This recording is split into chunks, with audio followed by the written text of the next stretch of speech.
നമസ്കാരം. പ്രൈം ഡിബേറ്റിലേക്ക് സ്വാഗതം. ഖജനാവിൽ പണമില്ലാതെ നട്ടം തിരിയുന്ന സംസ്ഥാന സർക്കാരിന് 13,600 കോടി രൂപ കടമെടുക്കാൻ കേന്ദ്രത്തിന്റെ അനുമതി. സർക്കാർ ജീവനക്കാരുടെയും അധ്യാപകരുടെയും ശമ്പളവും പെൻഷനും മുടങ്ങുന്ന സ്ഥിതി വരെ എത്തിയപ്പോൾ സുപ്രീം കോടതിയിൽ കേന്ദ്രം അറിയിച്ച തീരുമാനം കേരളം സ്വീകരിക്കാൻ തയ്യാറായി. കേന്ദ്രത്തിനെതിരായ കേസ് തുടരും. ഒപ്പം 15,000 കോടി കൂടി കടമെടുക്കാൻ അനുമതി വേണമെന്ന് കേരളം ആവശ്യപ്പെടുന്നു. കേരളവും കേന്ദ്രവുമായുള്ള തർക്കം പരിഹരിക്കാൻ ഉദ്യോഗസ്ഥർ തമ്മിലുള്ള ചർച്ച സുപ്രീം കോടതി നിർദ്ദേശപ്രകാരം വീണ്ടും തുടങ്ങി. കേന്ദ്രം ഞെരുക്കുന്നുവെന്ന് കേരളവും സാമ്പത്തിക അച്ചടക്കം സംസ്ഥാനത്തിനില്ലെന്ന് കേന്ദ്രവും വാദിക്കുമ്പോൾ പ്രൈം ഡിബേറ്റ് ചർച്ച ചെയ്യുന്നു.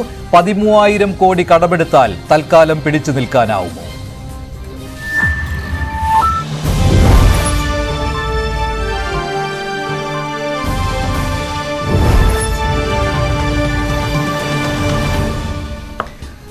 പ്രൈം ഡിബേറ്റിൽ CPM നേതാവ് ശ്രീ KS അരുൺകുമാർ, സാമ്പത്തിക വിദഗ്ധ ശ്രീമതി മേരി ജോർജ്, വലതു ൻ ശ്രീ ഷാബു പ്രസാദ്, NGO അസോസിയേഷൻ സംസ്ഥാന പ്രസിഡന്റ് ശ്രീ ചവറ ജയകുമാർ എന്നിവരാണ് ചേരുന്നത്. ആദ്യം ശ്രീ ജയകുമാർ, ഇന്നത്തെ ഈ സുപ്രീം കോടതിയിൽ കേന്ദ്രം നൽകിയ ഈ ഉറപ്പും അത് കേരളം സ്വീകരിക്കാൻ തയ്യാറായതും എങ്ങനെയാണ് താങ്കളുടെ സംഘടന കാണുന്നത്? സർക്കാർ ജീവനക്കാരുടെയും അധ്യാപകരുടെയും ശമ്പളം കൃത്യമായി കിട്ടുന്നില്ല, പെൻഷൻ കൃത്യമായി കിട്ടുന്നില്ല എന്ന ഒരു സാഹചര്യം ഉണ്ടായിരുന്നുവല്ലോ കഴിഞ്ഞ ദിവസങ്ങളിൽ. ഇന്ന് ധനമന്ത്രി പറയുന്നത് അതെല്ലാം പരിഹരിച്ചു എന്നുകൂടിയാണ് കേട്ടോ. ഞങ്ങൾക്ക് ഇതിൽ സന്തോഷമോ അല്ലെങ്കിൽ ആരെങ്കിലും കുറ്റപ്പെടുത്തലോ അല്ല. ധനമന്ത്രി നേരത്തെ പറഞ്ഞതിൽ നിന്ന് അദ്ദേഹത്തിൻ്റെ ബോഡി ലാംഗ്വേജ് മാറിയിട്ടുണ്ട്. കാരണം പരമോന്നത നീതിപീഠം, ബഹുമാനപ്പെട്ട സുപ്രീം കോടതിയുടെ ഇടപെടൽ അതിലുണ്ട് എന്നുള്ളതിൻ്റെ അടിസ്ഥാനത്തിൽ അത് കോടതിയുടെ പരിഗണനയിൽ കൂടി ഇരിക്കുന്ന വിഷയമെന്ന നിലയിൽ അതിൽ പ്രതികരിക്കുന്ന രീതികളൊക്കെ മാറിയിട്ടുണ്ട്. സമരത്തിൻ്റെ ഭാഗം എന്നതിനപ്പുറത്ത് സമവായത്തിൻ്റെയും സഹിഷ്ണുതയുടെയും ഭാഗത്തേക്ക് ഇറങ്ങി വരുന്ന ഒരു കാഴ്ചയാണ് കാണാൻ കഴിയുന്നത്. ഇതായിരുന്നല്ലോ നേരത്തെ ഉണ്ടാകേണ്ടിയിരുന്നത്. സംസ്ഥാനത്തെ സർക്കാർ ജീവനക്കാരുടെയും അധ്യാപകരുടെയും 30 ദിവസം ജോലി ചെയ്ത ശമ്പളമാണ് ഞങ്ങൾ ആവശ്യപ്പെട്ടത്. ഇത് ഞങ്ങളുടെ സ്വത്താണെന്ന് ബഹുമാനപ്പെട്ട സുപ്രീം കോടതി തന്നെ പലവട്ടം പറഞ്ഞിട്ടുള്ളതാണ്. ലാ ഓഫ് ദ ലാൻഡിൻ്റെ ഏറ്റവും സുപ്രധാന വിധികൾ അക്കാര്യത്തിലുണ്ട്. ഇപ്പോഴും തീർച്ചയായും പരിഗണനയ്ക്ക് വന്നിരിക്കുന്ന വിഷയം അത് തന്നെയാണ് എന്ന് ഞങ്ങൾ ഉറച്ചു വിശ്വസിക്കുന്നു. സംസ്ഥാനത്തെ ജീവനക്കാർക്ക് ശമ്പളം കൊടുക്കാൻ കഴിയുന്നില്ല എന്ന ചിത്രം കേരളത്തിൽ പുറത്തു വന്നിട്ടുണ്ട്. അത് ഗുരുതരമായ പ്രത്യാഘാതമുണ്ടാക്കുന്ന കാര്യമാണ് ഒരു രാജ്യത്തെ സംബന്ധിച്ചിടത്തോളം. സാധാരണക്കാർക്ക് കൊടുക്കുന്ന സർവീസ്, അതുമായി ബന്ധപ്പെട്ട അധ്യാപകർ, അവർക്ക് ശമ്പളം കൊടുക്കുന്നില്ല. ഈ ഫെഡറൽ സംവിധാനത്തിൽ എപ്പോഴും ശമ്പളം കൊടുക്കാനുള്ള തുക, ഭരണപരമായ ചെലവ് കേന്ദ്രം കൃത്യമായി കൊടുക്കുന്നതാണ്. അപ്പോൾ വകമാറ്റി മറ്റ് ചെലവുകളൊക്കെ വന്നതിൻ്റെ അടിസ്ഥാനത്തിൽ ഇവിടെ ഗീതാ ഗോപിനാഥ്, കേംബ്രിഡ്ജ് വലിയ യൂണിവേഴ്സിറ്റി സാമ്പത്തിക വിദഗ്ധ, നേരത്തെ മുമ്പുണ്ടായിരുന്ന ഈ ഗവൺമെൻറ് തന്നെ ഉപദേഷ്ടാവായി വന്നു. അവർ കുറേ കാര്യങ്ങൾ പറഞ്ഞു. അന്ന് ഡോക്ടർ തോമസ് ഐസക്, അദ്ദേഹത്തിന് അത് ഡിസഗ്രിമെൻ്റ് വന്ന് നിർത്തിപ്പോയി. അപ്പോൾ ഇതിലെ ചെലവും കാര്യങ്ങളും ബഡ്ജറ്റും മറ്റാശയങ്ങളിലുമൊക്കെ പരക്കെ അഭിപ്രായ വ്യത്യാസമുണ്ട്. അപ്പോൾ ഇങ്ങനെ സാമ്പത്തികപരമായിട്ട് ഉള്ള ചെലവ് സംബന്ധിച്ച് കുറേ നാളുകളായി കേരളത്തിൽ ഈ വ്യത്യസ്ത അഭിപ്രായങ്ങളും ധൂർത്തും ഒക്കെ ആരോപിക്കപ്പെടുന്നുണ്ട്. അപ്പോൾ ഞങ്ങൾക്ക് ശമ്പളം തരുന്നത് മാത്രമല്ല, അതിനേക്കാൾ എത്രയോ 10 മടങ്ങ് അല്ലെങ്കിൽ അത്രയോ ഒരു ദീർഘവീക്ഷണമില്ലാതെ ആ കാര്യങ്ങൾ ചെയ്തു കൂട്ടിപ്പോകുന്നു. അതുകൊണ്ടാണ് സർക്കാർ ഉദ്യോഗസ്ഥർക്ക് ശമ്പളം കൊടുക്കാൻ കഴിയാത്തത് എന്നുള്ള വസ്തുത പരക്കെ അംഗീകരിക്കപ്പെട്ടിട്ടുണ്ട്. പക്ഷേ ധനമന്ത്രി പറയുന്നത് നിങ്ങളുടെ ഈ പ്രശ്നം പരിഹരിച്ചു എന്നാണ്. അത് സാങ്കേതിക മാത്രമായിരുന്നു എന്നുള്ള കാര്യത്തിൽ ഇപ്പോഴും ധനമന്ത്രി ഉറച്ചു നിൽക്കുകയാണ്. മുമ്പ് 9-ാം തീയതി വരെ സർക്കാർ ജീവനക്കാർക്ക് ശമ്പളം കൊടുക്കുന്നതിനാണ് ട്രഷറിയിൽ ഡേറ്റ് പ്രയോറിറ്റൈസ് ചെയ്തിരുന്നത്. അതിനുശേഷമാണ് മറ്റ് ബില്ലുകൾ പാസ്സാകുന്നത്. കാരണം സർവീസ് മേഖല, ആ മേഖലയിൽപ്പെട്ട എല്ലാ കാര്യങ്ങളും മുമ്പോട്ട് പോകുന്നതിന് അനുസ്യൂതം, അതിനൊരു വിഘ്നം വരാതെ മുമ്പോട്ട് പോകുന്നതിന് പ്രയോറിറ്റൈസ് ചെയ്തായിരുന്നു ഇവിടുത്തെ സാമ്പത്തികം കൈകാര്യം ചെയ്യുന്ന ട്രാൻസാക്ഷൻ, എല്ലാ കാര്യങ്ങളും നടന്നു വന്നിരുന്നത്. ഇപ്പോൾ അത് മാറി. ഓൺലൈൻ സംവിധാനം വന്നപ്പോഴത്തേക്ക് അതിലൊക്കെ ഒരുപാട് മാറ്റങ്ങൾ വന്നു. ആ മാറ്റങ്ങൾ ജീവനക്കാരെ, ആ മാറ്റങ്ങളുടെ സാങ്കേതികത, ഇപ്പോൾ ശമ്പളം കൊടുക്കാൻ കഴിയാത്ത, ആദ്യം ധനമന്ത്രി പറഞ്ഞത് സാങ്കേതിക പ്രശ്നമാണ് എന്ന് ഒരിടത്ത് പറഞ്ഞു വെക്കുന്നു. മറ്റൊരിടത്ത് അദ്ദേഹം പറയുന്നത് ഇത് സാങ്കേതിക പ്രശ്നമല്ല, കേന്ദ്രം കടം നൽകാത്തത് കൊണ്ടാണ്, അതിനെ പരിധി വെട്ടിക്കുറച്ചു അല്ലെങ്കിൽ നിയന്ത്രണം ഏർപ്പെടുത്തി എന്നുള്ളത് കൊണ്ടാണെന്ന് മറ്റൊരിടത്ത് പറഞ്ഞു വയ്ക്കുന്നു. അപ്പോൾ ഇപ്പോൾ വന്നിരിക്കുന്ന ഒരു സാഹചര്യം, കേന്ദ്രത്തിൽ നിന്ന് ലോൺ എടുക്കാൻ അല്ലെങ്കിൽ കടമെടുക്കാനുള്ള പരിധി കൂട്ടി അല്ലെങ്കിൽ ആവശ്യപ്പെട്ട തുക കിട്ടുന്നു എന്നുള്ള സാഹചര്യമാണ്. ഇതെല്ലാം വന്നു കഴിയുമ്പോൾ ദിവസങ്ങൾ കഴിഞ്ഞു, 10 ദിവസം 6-ാം തീയതി കഴിഞ്ഞു, അല്ലെങ്കിൽ ഇനി 2-3 അവധി ദിവസങ്ങളിൽ എങ്ങനെ നടക്കുമെന്ന് അറിഞ്ഞുകൂടാ. ബില്ലുകൾ പാസ്സാക്കിയ ബില്ലുകൾ ഈ കുബേർ വഴിയാണ് ഈ ട്രാൻസാക്ഷൻ നടക്കേണ്ടത്. അത് റിസർവ് ബാങ്കിലേക്ക് ചെന്നിട്ട് കൺസെൻറ്റ് ബാങ്കുകൾക്കായിട്ട് കൊടുക്കും. അതൊരു മണിക്കൂറിൽ 1000-2000 എന്ന രീതിയിലാണ് എൻ്റെ സെർവറും അതിൻ്റെ കാര്യങ്ങളും ഒക്കെ പോകുന്നത്. അപ്പോൾ ഇനി ഇത് നോർമലായിട്ട് കിട്ടിയാൽ തന്നെ ആളുകളിൽ എത്തിച്ചേരണമെങ്കിൽ അവർക്ക് എടുക്കേണ്ട ഒരു സാഹചര്യം വരണമെങ്കിൽ ഏറ്റവും കുറഞ്ഞ 4-5 ദിവസം എടുക്കും. ഇവിടെ പ്രധാനപ്പെട്ട ഒരു കാര്യം ചൂണ്ടിക്കാണിക്കാനുള്ളത്, ഇത്തരത്തിൽ ഒരു സർക്കാർ ജീവനക്കാരുടെയും അധ്യാപകരുടെയും ശമ്പളം, അതിൻ്റെ അക്കൗണ്ട് ഒരു സംസ്ഥാന ഗവൺമെൻറ്, ആ ഗവൺമെൻറ് അതിനെ ഫ്രീസ് ചെയ്ത ഒരു നടപടി ഉണ്ടല്ലോ, അത് ലോകത്തെവിടെയും കേട്ടുകഴിവുള്ളതല്ല. ഇവിടെ കേന്ദ്ര ഗവൺമെൻറ് നോട്ട് നിരോധനം കൊണ്ടുവന്നപ്പോൾ ഇവിടെ വലിയ പ്രക്ഷോഭം നടത്തിയ ആളുകളാണ്. രാജ്യത്തെ അപകടത്തിലാക്കിയിരിക്കുന്നു, നോട്ട് നിരോധനം വന്നിരിക്കുന്നു, എല്ലാവരുടെയും അക്കൗണ്ടിൽ കയറിയിരിക്കുന്നു, അവർക്ക് 2000 രൂപ മാത്രമേ എടുക്കാൻ കഴിയൂ, ATM തല്ലിപ്പൊളിക്കുന്നു, എന്തെല്ലാം കഴിഞ്ഞവരാ. ഇവിടെ സർക്കാർ ജീവനക്കാരുടെയും അധ്യാപകരുടെയും ശമ്പളത്തിൻ്റെ അക്കൗണ്ട്, ആ അക്കൗണ്ടിൽ അവർക്ക് മുമ്പ് കിട്ടിയ ശമ്പളം ഉണ്ടാകാം, ലോൺ എടുത്ത തുകയുണ്ടാകാം, മറ്റവരുടെ കരുതൽ സമ്പാദ്യമുണ്ടാകാം.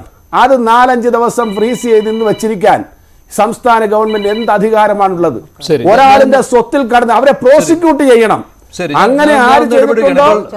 ഇപ്പൊ മഞ്ജുഷിന്റെ തന്നെ അക്കൗണ്ടിൽ വേറൊരാൾ കയറി ബ്ലോക്ക് ചെയ്ത് നിങ്ങൾക്ക് ചികിത്സയ്ക്കോ മറ്റോ കാര്യങ്ങൾ മരണപ്പെട്ട് ഒരാൾ പോകുന്ന സാഹചര്യം, അത്തരത്തിൽ ഇത് അറിയാതെ പോയി, ഇത് ആരും ചർച്ച ചെയ്യാതെ പോയി. ഇത്രയും ഒരു കടന്നുകയറ്റം ഒരു ഗവൺമെന്റ് കാലത്തും ഉണ്ടായിട്ടില്ല. അവരുടെ അക്കൗണ്ട് മരവിപ്പിച്ച് കളയുക. ഇപ്പൊ ഫോൺ ചോർത്തലിന്റെ വലിയ പറയും, അല്ലെങ്കിൽ മറ്റേയാളിനെ നിരീക്ഷിക്കുന്നതെന്ന് പറയും. ഇതെല്ലാം പറയുന്ന ആളുകൾ സംസ്ഥാനത്ത് ഇത്തരത്തിൽ വലിയൊരു ഗുരുതരമായ ഒരു സ്ഥിതിവിശേഷം ഉണ്ടാക്കി. താങ്കളിലേക്ക് പറയാം. ഇപ്പോൾ ശ്രീമതി മേരി ജോർജ് സാമ്പത്തിക വിദഗ്ധ കൂടി ചേരുന്നുണ്ട്. അല്പസമയത്തിനകം KS അരുൺകുമാർ ചേരും. ശ്രീ ഷാബു പ്രസാദ് കൂടി ഈ ചർച്ചയിലുണ്ട്. ശ്രീമതി മേരി ജോർജ്, 13,600 കോടി രൂപ കടമെടുക്കുവാനുള്ള അനുമതി കേന്ദ്രം നൽകിയിരിക്കുകയാണ്. സുപ്രീം കോടതിയിൽ ഈ കേസ് വന്ന സമയത്ത് തന്നെ ഇതേ തുക തന്നെ കേന്ദ്രം പറഞ്ഞിരുന്നു കേരളത്തിന് നൽകാം, ആ കേസ് പിൻവലിക്കൂ എന്നായിരുന്നു. പക്ഷേ കേസ് പിൻവലിക്കാൻ തയ്യാറായില്ല. ഇന്ന് അതേ വാഗ്ദാനം മുന്നോട്ട് വെച്ചു. കേസ് പിൻവലിക്കാതെ തന്നെ ഈ 13,600 കോടി രൂപ കടമെടുക്കാൻ, അത് കേന്ദ്രത്തിൽ നിന്നുള്ള വിഹിതമല്ല, കടമെടുക്കുവാനുള്ള അനുമതി കേരളത്തിന് കിട്ടിയിരിക്കുകയാണ്. ഈ കടമെടുക്കുന്നതിലൂടെ തൽക്കാലം പിടിച്ചു നിൽക്കുവാൻ കേരളത്തിന് കഴിയുമോ? ഇപ്പോൾ സംസ്ഥാനത്ത് ചർച്ചാ വിഷയമായിരിക്കുന്നത് സർക്കാർ ജീവനക്കാർക്കും അധ്യാപകർക്കും ശമ്പളം കൃത്യമായി കിട്ടുന്നില്ല എന്നതാണല്ലോ. ഇതിൽ നിന്ന് കരകയറുവാൻ സംസ്ഥാന സർക്കാരിന് കഴിയുമോ? ഈ 13,600 കോടി രൂപ കടമെടുക്കുന്നതിലൂടെ, അതും 7% പലിശയ്ക്കായിരിക്കുമല്ലോ കടമെടുക്കുക. ശ്രീമതി മേരി ജോർജ്, താങ്കളോടാണ്.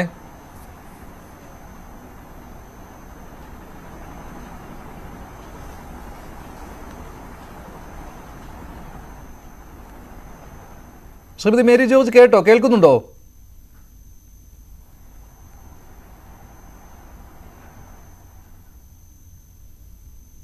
സാങ്കേതിക പ്രശ്നമുണ്ട്. ശ്രീ ഷാബു പ്രസാദ്, ഈ കേന്ദ്രം വഴങ്ങുകയായിരുന്നു എന്നൊരു തോന്നൽ ഉണ്ട് കേട്ടോ ഇന്ന്. കാരണം സുപ്രീം കോടതിയിൽ ഈ കേസുമായി കേരളം പോയതോടുകൂടി പ്രതിരോധത്തിലാകുന്ന ഒരു കേന്ദ്രത്തെ കാണുന്നു. കേന്ദ്രം അങ്ങനെ നൽകാതിരുന്ന ആ കടമെടുപ്പ് അനുമതി അത് നൽകുകയും ചെയ്തിരിക്കുകയാണ്. സ്വാഭാവികമായിട്ടും സംസ്ഥാന സർക്കാരിന് പറയാമല്ലോ ഇത് സംസ്ഥാന സർക്കാരിന്റെ വിജയമാണ്, അത് നിയമ പോരാട്ടത്തിലൂടെ നേടിയെടുത്ത ഒന്നാണെന്ന്. എന്നെ മഞ്ജുഷേ, കടം മേടിക്കാനുള്ള അവകാശം എന്ന് പറഞ്ഞു കഴിഞ്ഞാൽ അതെന്തോ അവകാശമാണത്? ഒരു മനുഷ്യ, ഇപ്പം നമ്മൾ ആയിരിക്കട്ടെ, സർക്കാരിനായിക്കോട്ടെ സ്ഥാപനങ്ങൾക്കായിക്കോട്ടെ ആർക്കാണെങ്കിലും കടം മേടിച്ച് നിത്യവൃത്തി നടത്തേണ്ട ഒരവസ്ഥ എന്ന് പറഞ്ഞു കഴിഞ്ഞാൽ ഇതിനേക്കാൾ വലിയൊരു ഗതികേട് വേറെയുണ്ടോ? ഇങ്ങനെ ഈ കടം മേടിച്ച് നിങ്ങൾ എവിടെ വരെ പോകും? കേരളത്തിൽ ആദ്യം വേണ്ടത് നല്ല ഒരു ഫിനാൻഷ്യൽ മാനേജ്മെൻ്റാണ്. നിങ്ങൾ ധൂർത്ത് അവസാനിപ്പിക്കൂ, നിങ്ങൾ വകമാറ്റി ചെലവഴിക്കാതിരിക്കൂ, കൃത്യമായ ഒരു ധനകാര്യ മാനേജ്മെൻറ്റിലൂടെ നിങ്ങളുടെ ധനസ്ഥിതി മെച്ചപ്പെടുത്തൂ. ഇതൊക്കെയല്ലേ കേന്ദ്രം എത്രയോ നാളായി കേരളത്തിനോട് ആവശ്യപ്പെട്ടുകൊണ്ടിരിക്കുന്നത്. അങ്ങനെ ഇതൊന്നും ചെയ്യാതെ ശമ്പളം കൊടുക്കാൻ പോലും ഗതിയില്ലാത്ത ആ ഒരവസ്ഥയിലേക്ക് എത്തിച്ചിട്ട് വീണ്ടും ഇങ്ങനെ കടം വാങ്ങിയിട്ട് അങ്ങനെ ശരി എന്നാൽ കൊണ്ടുപോകും എന്നും പറഞ്ഞുകൊണ്ട് കേന്ദ്ര ഗവൺമെൻറ് കൊടുത്തു.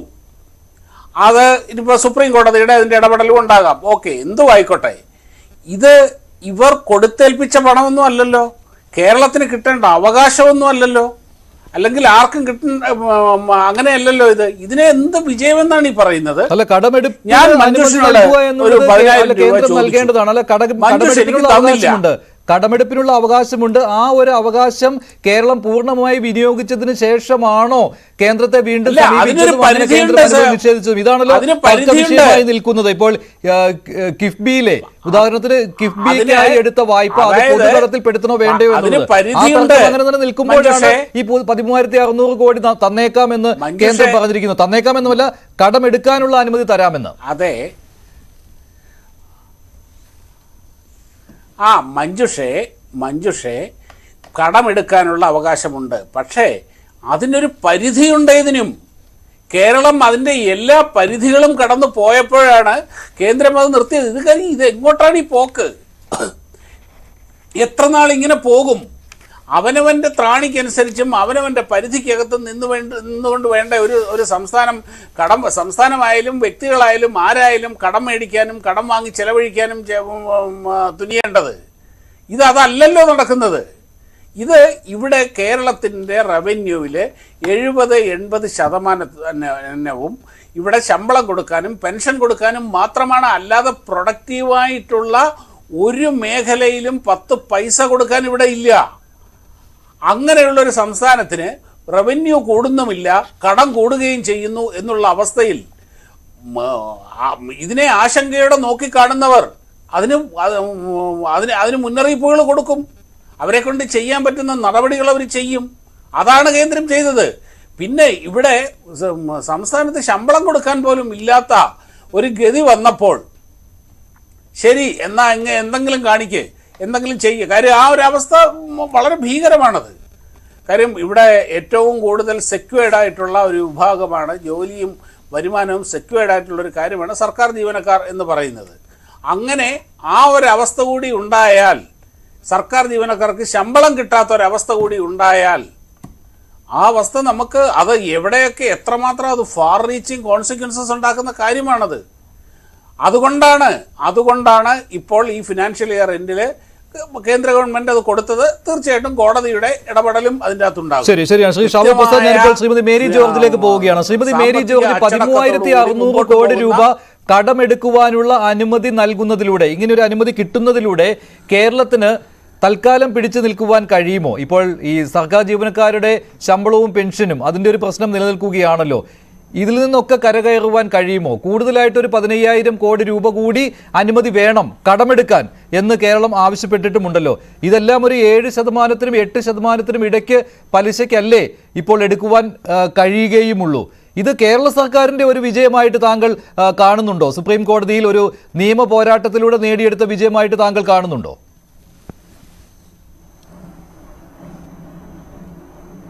അതായത് ഇത് തീർച്ചയായിട്ടും സുപ്രീം കോടതിയിലെ നിയമ പോരാട്ടത്തിലൂടെ നേടിയെടുത്ത ഒരു വിജയം അല്ല.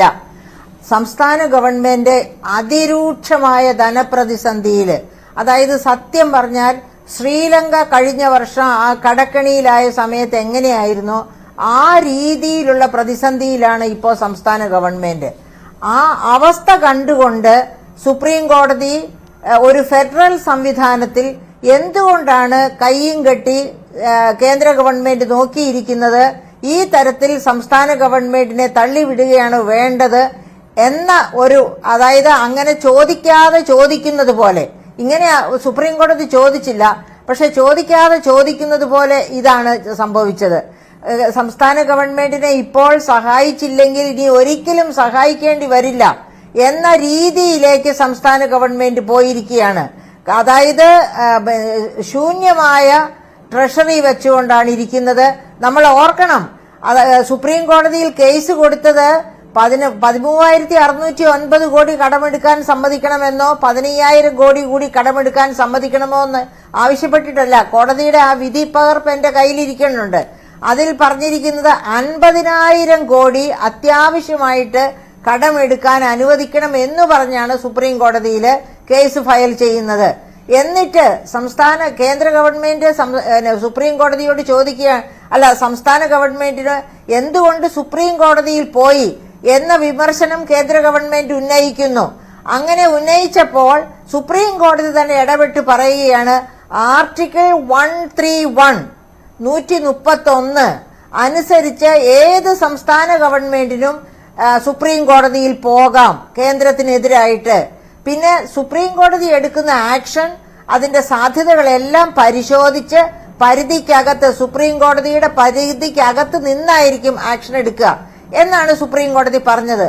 അപ്പൊ ഈ 50,000 കോടി കടമെടുക്കാൻ സമ്മതിക്കണം എന്ന് അഭ്യർത്ഥിച്ചാണ് സുപ്രീം കോടതി പോയിരിക്കുന്നത്. അപ്പോഴാണ് സുപ്രീം കോടതി ഇപ്പോൾ പറഞ്ഞിരിക്കുന്നത് 13,609 കോടി ഇമ്മീഡിയറ്റ് ആയിട്ട് കടമെടുക്കാൻ സംസ്ഥാനത്തെ സമ്മതിക്കണം. അങ്ങനെ കേന്ദ്രം സമ്മതിക്കുന്നു, സംസ്ഥാനം അത് അംഗീകരിക്കുന്നു.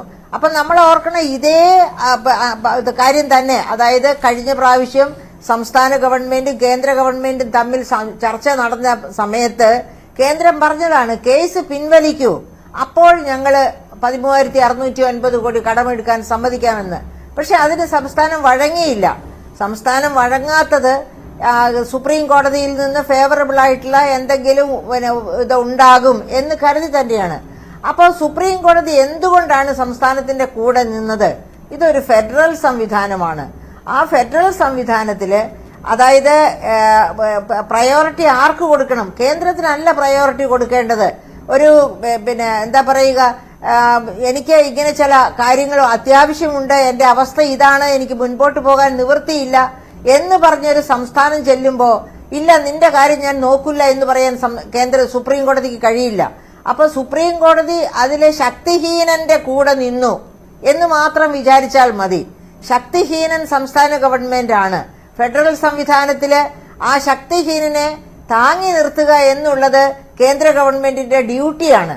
അത് ചൂണ്ടിക്കാണിക്കുകയാണ് സുപ്രീം കോടതി ചെയ്തത്. എന്നിട്ട് ഇനി 15,000 കോടി കൂടി ഉടനെ കടമെടുക്കാൻ സമ്മതിക്കണം എന്ന് പറഞ്ഞപ്പോൾ സുപ്രീം കോടതി എന്താണ് പറഞ്ഞത്?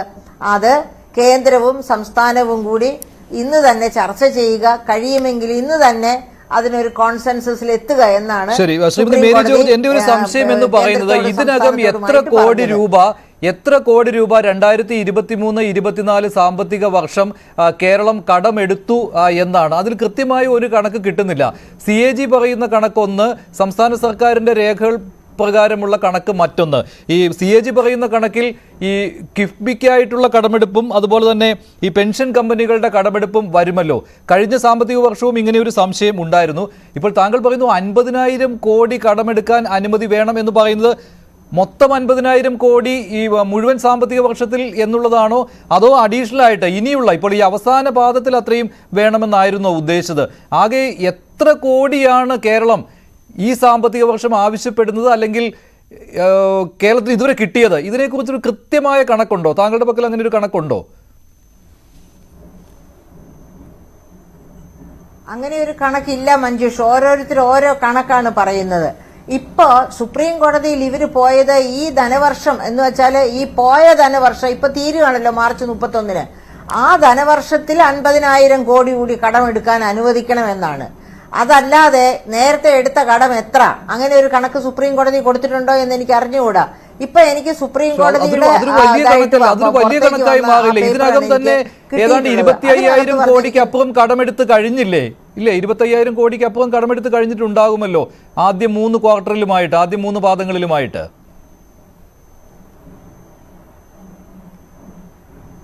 തീർച്ചയായിട്ടും. അതായത് ആദ്യം 3 ക്വാർട്ടറിലുമായിട്ട് ഡിസംബർ വരെ കടമെടുക്കാൻ അനുവദിച്ചിരുന്നത് 20,521 കോടിയാണ് കടമെടുക്കാൻ അനുവദിച്ചിരുന്നത്.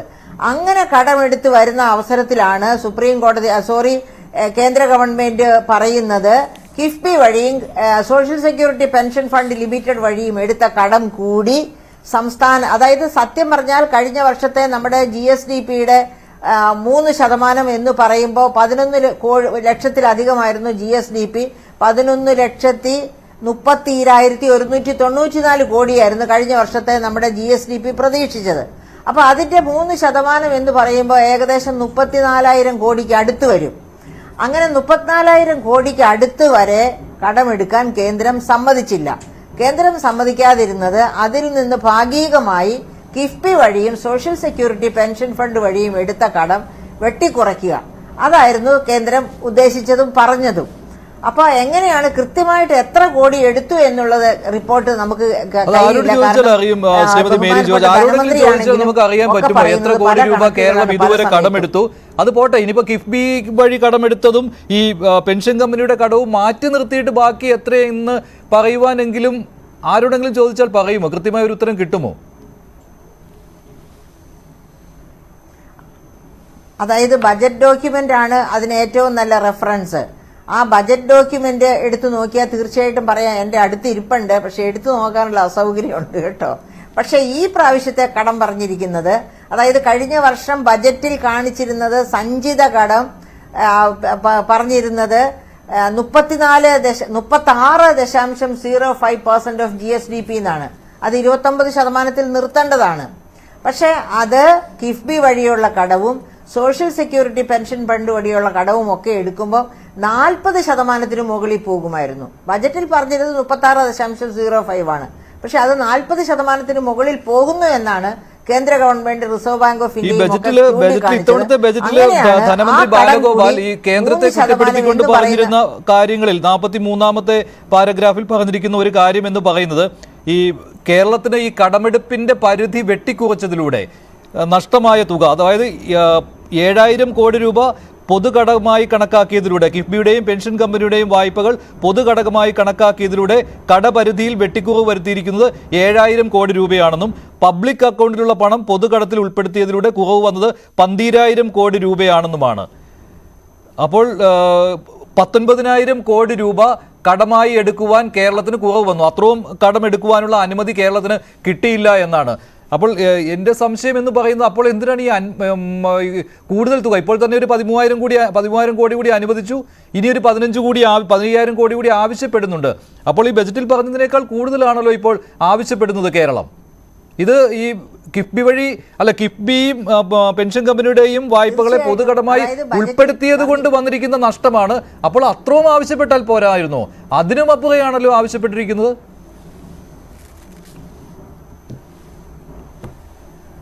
അതെ, അതിനും അപ്പുറമാണ്. 50,000 കോടി കടമെടുക്കാൻ അനുവദിക്കണമെന്നാണ് പിന്നെ സുപ്രീം കോടതിയിൽ ഫയൽ ചെയ്തിരിക്കുന്ന കേസിലുള്ളത്. എനിക്കിപ്പോൾ കിട്ടിയ പേപ്പറിലുണ്ട് അത് കൃത്യമായിട്ട്. അപ്പോഴാണ് പിന്നെ കേന്ദ്ര ഗവൺമെന്റ് സംസ്ഥാനത്തിനെതിരായിട്ട്, അതായത് കാര്യക്ഷമതയില്ലാത്ത ഭരണം, അതായത് ഫിസ്ക്കൽ മിസ്മാനേജ്മെന്റ്, ഇതൊക്കെ കാരണം കൊണ്ടാണ് കടുത്ത ധനപ്രതിസന്ധിയിൽ സംസ്ഥാനം എത്തിച്ചേർന്നത്. അപ്പോൾ സംസ്ഥാനം പറയുന്നതിനനുസരിച്ച് കടമെടുക്കാൻ സമ്മതിക്കാൻ വയ്യ. ഇക്കാര്യത്തിൽ സുപ്രീം കോടതി ഇടപെടരുത് എന്ന് സുപ്രീം കോടതിയോട് കേന്ദ്രം ആവശ്യപ്പെടുന്നത് അപ്പോഴാണ്. അപ്പോൾ സുപ്രീം കോടതി പറഞ്ഞത് സംസ്ഥാനങ്ങൾക്ക് സുപ്രീം കോടതിയെ അപ്രോച്ച് ചെയ്യാൻ അവകാശമുണ്ട് 131 ആർട്ടിക്കിൾ 131 അനുസരിച്ച്. അങ്ങനെ അവർ അപ്രോച്ച് ചെയ്യട്ടെ, വേണ്ട രീതിയിൽ പഠിച്ചതിന് ശേഷം എത്ര വരെ അതിനകത്ത് അഭിപ്രായം പറയാം എന്ന കാര്യം സുപ്രീം കോടതി ഇനി പതുക്കെ ഇനിയുള്ള പഠനങ്ങൾക്ക് ശേഷമാണ് തീരുമാനിക്കുക. ആ രീതിയിലാണ് സുപ്രീം കോടതി അഭിപ്രായപ്പെട്ടത്. അപ്പൊ നമുക്ക് ആർക്കും അറിഞ്ഞുകൂടാ കൃത്യമായിട്ട്. അതായത് ഈ കഴിഞ്ഞ ദിവസം ശ്രീ ബാലഗോപാലിന്റെ ഒരു സ്റ്റേറ്റ്മെന്റ് ഉണ്ടായിരുന്നു, സോഷ്യൽ സെക്യൂരിറ്റി പെൻഷൻ കൊടുക്കാൻ വേണ്ടി തന്നെ 25,000 കോടി കടമെടുക്കേണ്ടി വന്നു എന്ന്. അപ്പൊ നമുക്കറിയാം കഴിഞ്ഞ ബജറ്റില് സാമൂഹ്യ സുരക്ഷാ പെൻഷൻ എന്ന് പറഞ്ഞാണ് 2 രൂപയുടെ സെസ് ഏർപ്പെടുത്തിയത്. അത് കഴിഞ്ഞിട്ട് പിന്നെ 25,000 കോടി കടമെടുത്തു എന്ന് പറയുന്നത് തീർച്ചയായിട്ടും ഈ സോഷ്യൽ സെക്യൂരിറ്റി പെൻഷൻ ഫണ്ട് ലിമിറ്റഡിന്റെ പേരിൽ എടുത്ത കടമാണ്. ഈ കഴിഞ്ഞ വർഷം കടമെടുത്തത് 30,339 കോടിയാണ്. മാഡം തെറ്റുണ്ടോ എന്ന് എനിക്കറിയില്ല. കഴിഞ്ഞ വർഷം, അതായത് 2022-23 സാമ്പത്തിക വർഷം കടമെടുത്തത് 35,339 കോടി രൂപയാണ്. അതിന്റെ ഒരു തിരിച്ചടവിന്റെ കാര്യം കൂടി, അതും കൂടി ജനങ്ങൾ അറിയണമല്ലോ. പലരും വായിച്ചിട്ടുള്ള കാര്യം തന്നെയാണ്. 10 വർഷം മുതൽ 35 വർഷം വരെ തിരിച്ചടവ് കാലയളവിലാണ് ഈ 35,339 കോടി രൂപ കഴിഞ്ഞ സാമ്പത്തിക വർഷം കടമെടുത്തത്. അത് പലിശ എന്ന് പറയുന്നത് 7.31% മുതൽ 7.85% വരെയാണ്. അതായത് 22 തവണയായാണ് ആ കടമെടുത്തത്. ഇത് കണക്കുകളിൽ ഉള്ളതാണ്. അപ്പോൾ ഇത് ഇങ്ങനെ ഒരു കാര്യങ്ങൾ പറയുമ്പോൾ ഇപ്പോൾ സർക്കാരുമായിട്ട് ബന്ധപ്പെട്ട ആളുകൾ പറയും, കടമെടുക്കുന്നതുകൊണ്ട് എന്താണ് കുഴപ്പം, അതിൻ്റെ തിരിച്ചടവൊക്കെ ഉണ്ടല്ലോ, അത് എല്ലാ സംസ്ഥാന സർക്കാരുകൾക്കും കടമെടുത്തല്ലേ ചെലവ് വഹിക്കാൻ കഴിയുകയുള്ളൂ എന്നൊക്കെ ചോദിക്കും. പക്ഷേ എൻ്റെ സംശയം, ഇത് ഭീകരമായ ഒരു അവസ്ഥ തന്നെയല്ലേ ഇത്? മഞ്ജുഷേ ഒരു കാര്യം പ്രത്യേകമായിട്ട് ഓർത്തുക. FRBM ആക്ട് അനുസരിച്ച് പലിശ കൊടുക്കുന്നത് GST അല്ല, തനതു വരുമാനത്തിന്റെ, GSDP അല്ല, തനതു വരുമാനത്തിന്റെ 10% കൂടാൻ പാടില്ലെന്നാ പറഞ്ഞിരിക്കുന്നത്. നമ്മുടെ ബജറ്റ്, ഇപ്രാവശ്യത്തെ ബജറ്റ് തന്നെ എടുത്തു നോക്കിയാൽ അറിയാം, അത് 20% അതായത് വാങ്ങിക്കുന്ന കടത്തിന്റെ പലിശ കൊടുക്കാൻ തന്നെ നമ്മുടെ തനതു വരുമാനത്തിന്റെ 20% വേണ്ടി വരുന്നു. അത്ര ഭീകരമായ കടമാണ് കേരളം വാങ്ങി കൂട്ടിയിരിക്കുന്നത്. കടമാണ്. ഞാനൊന്ന് ഇടപെടുകയാണ്. ശ്രീ KS അരുൺകുമാർ, ഇത് കേരളത്തിന്റെ ഒരു വിജയം, നിയമ പോരാട്ടത്തിലൂടെ നേടിയ ഒരു വിജയമായിട്ടാണല്ലോ കണക്കാക്കുന്നത്. ഇത് പക്ഷേ ഇപ്പോൾ ആവശ്യപ്പെട്ടിരിക്കുന്നത് വീണ്ടും ഒരു 15,000 കോടിയാണല്ലോ. പക്ഷേ ഈ കേരളം കൊടുത്തിരിക്കുന്ന യഥാർത്ഥ ഹർജിയിൽ അതിൽ 50,000 കോടി രൂപയുടെ ആവശ്യമുണ്ടല്ലോ ഈ കടമെടുക്കുന്നതിന് വേണ്ടി. എന്താണ് ഇത്രയും തുകയുടെ ആവശ്യം, എന്തുകൊണ്ട് വരുന്നു? ഇത് 2013 physical responsibility act, 2003 physical responsibility act എന്ന് പറഞ്ഞൊരു ആക്ട് ഉണ്ട്. അതായത് സംസ്ഥാന ഗവൺമെന്റുകൾക്ക് കടമെടുക്കുന്നതുമായി ബന്ധപ്പെട്ടുകൊണ്ട് അതാത് സംസ്ഥാനങ്ങൾ പാസാക്കിയ ആക്ടാണ്. ആ നിയമപ്രകാരം നമുക്ക് നിശ്ചിത ശതമാനം GDPയുടെ നിശ്ചിത ശതമാനം കടമെടുക്കാം, 3.5 വരെ എടുക്കാം. അത്തരത്തിൽ കടമെടുക്കാൻ നിയമസഭ പാസാക്കിയ നിയമപ്രകാരം, രാജ്യത്തെ നിയമപ്രകാരം അനുവദിക്കുന്ന തുക ഈടാക്കിയെടുക്കാൻ, അത് തുക കടമായിട്ട് എടുക്കാൻ അനുവദിക്കണം എന്നതാണ് പ്രധാനപ്പെട്ട ആവശ്യം. ഇതിൽ കേന്ദ്ര ഗവൺമെന്റ് അംഗീകരിച്ച, കൃത്യമായി എല്ലാ സംസ്ഥാനങ്ങൾക്കും ഭാഗമായിട്ട് അംഗീകരിച്ച തുകയുണ്ട്. ആ അംഗീകരിച്ച തുകയാണ് അതിൽപ്പെട്ട തുകയാണ് 13,609 കോടി രൂപ തരാതെ മാറ്റിവെച്ചത്. എത്രയും പെട്ടെന്ന് റിലീസ് ചെയ്യണം എന്നതാണ് ബഹുമാനപ്പെട്ട സുപ്രീം കോടതി ഇന്ന് പറഞ്ഞത്. ആ തുക ശരിക്കും കേന്ദ്ര ഗവൺമെന്റ് അംഗീകരിച്ച തുകയാണ്, നമുക്ക് തരേണ്ട തുകയാണ്. അത് ഊർജ്ജ മേഖലയിലെ പരിഷ്കരണത്തിന്റെ ഭാഗമായിട്ട് അനുവദിച്ച 4,866 കോടി, പബ്ലിക് അക്കൗണ്ടിലെ നിക്ഷേപം തെറ്റായി കണക്കാക്കിയത് മൂലം ഉള്ളത് 4,321 കോടി, കഴിഞ്ഞ വർഷത്തെ വായ്പ അതിൽ ബാക്കി നിൽപ്പുള്ളത് 1,877 കോടി, അതുപോലെ തന്നെ പുനർവായ്പ ഇനത്തിലുള്ളത് 2,543 കോടി. അത് കൃത്യമായി കേന്ദ്ര ഗവൺമെന്റ് നിയമപരമായി അംഗീകരിച്ച് നമുക്ക് തരേണ്ടതാണ്. ഈ മാർച്ച് മാസത്തിന് മുമ്പ് തരേണ്ടതാണ്.